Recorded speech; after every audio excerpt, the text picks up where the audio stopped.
ईद उल फितर करीब है, शॉपिंग जोर पकड़ने लगी, मार्केट्स में शहरियों का रश लग गया। मज़ीद तफसीलात जानेंगे डिप्टी ब्यूरो चीफ बोल न्यूज़ इस्लामाबाद अली शेर से, जो इस वक्त आप पारा मार्केट में एक फैमिली के साथ मौजूद है। जी अली शेर, बताइएगा।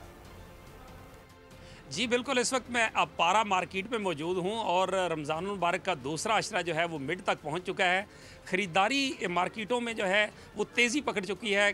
हमारे साथ बड़ी प्यारी सी बच्चियाँ मौजूद है। ये आपने ख़रीदारी कर ली है, रहती है, दरमियान में है, क्या है? अभी दरमियान में थोड़ा अभी लिया और आधा रहता है। ये रमज़ान हम पहली दफ़ा जेंजिस जो है एक्सपीरियंस कर रहे हैं विंटर में। रमज़ान को तो काफ़ी अच्छा लग रहा है और रोज़ों का बिल्कुल पता ही नहीं चलता।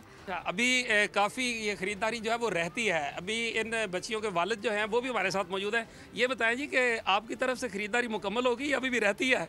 मेरी तरफ से तो मैं उसे कहता हूँ कि ख़रीदारी बस आज फाइनल ही करवा दे, क्योंकि हमने फिर ज़ाहिरी बात है फिर निकलना होता है शहर से, तो कोशिश है कि आज इसको जो है ना ख़रीदारी बस फाइनल करवा दे। ईद पे अपने गाँव जाना है, ख़रीदारी जब तक जाएंगे नहीं उस वक्त तक जो है वो आखिरी दिन तक ये बच्चों की ख़रीदारी जारी रहेगी कि बच्चों ने किसी की कोई चीज़ रह जाएगी, किसी की आपका बहुत शुक्रिया।